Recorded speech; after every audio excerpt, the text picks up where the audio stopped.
hi there, I'm on a mission to help you bring your yoga home. And in order for you to do that in a way that actually allows you to practice the postures, the breathing techniques, and the attention techniques that make you feel a certain way in class, you need to have a yoga container to put them in. And here's what I mean by that. Out of context, these practices don't always have the desired effect. So for instance, there are a lot of people who have tried to do alternate nostril breathing, but it doesn't, quote unquote, work for them. So often it's because it's been taken out of the context of an actual yoga practice. And here's what I mean by that. The Yoga Sutras started teaching us thousands of years ago that the postures prepare the body to start breathing in a coherent way. And once we've started to breathe in a coherent way, we can start to interact with our breath in a way that creates particular feelings and sensations in our bodies. And that prepares the way for our attention to stabilize. So that means that a certain amount of posture practice is wise before launching into a breathing practice.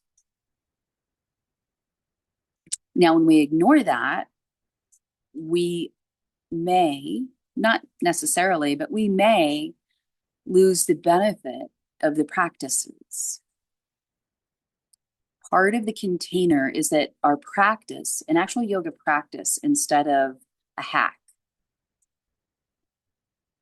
has an arc.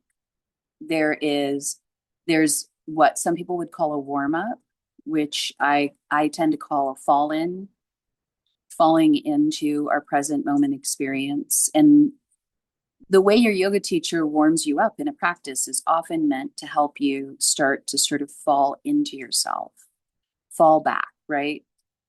Start to coincide with yourself again so that you can pay attention in your practice. Now, this is often called somatic yoga these days, and that's fine. It is somatic. And that's what yoga does.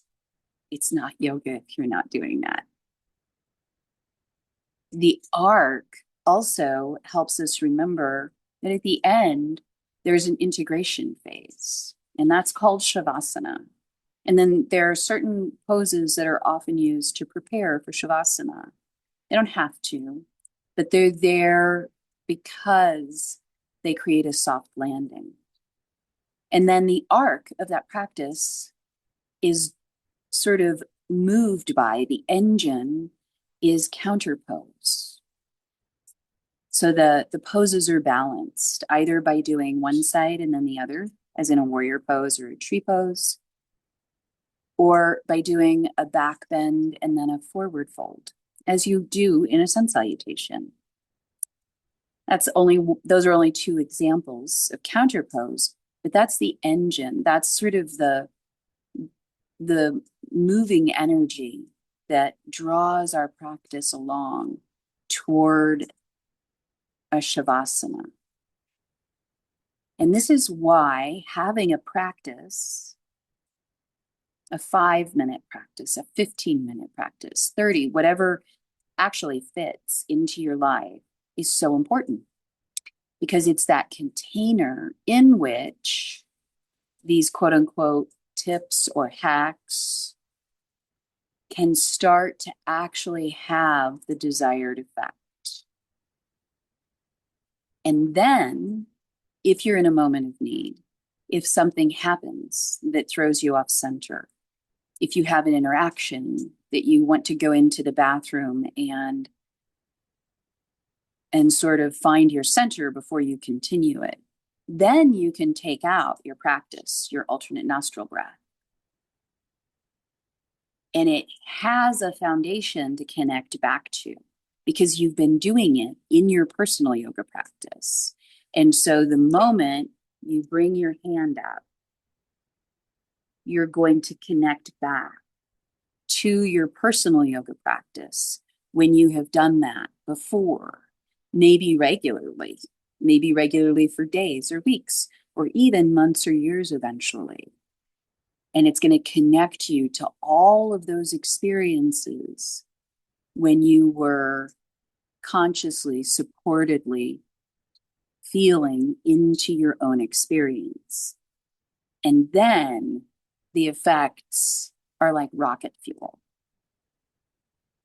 So that's what a yoga container is.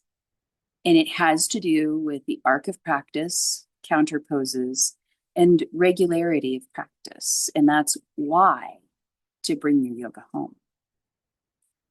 Thanks for being here, and happy Yoga Day.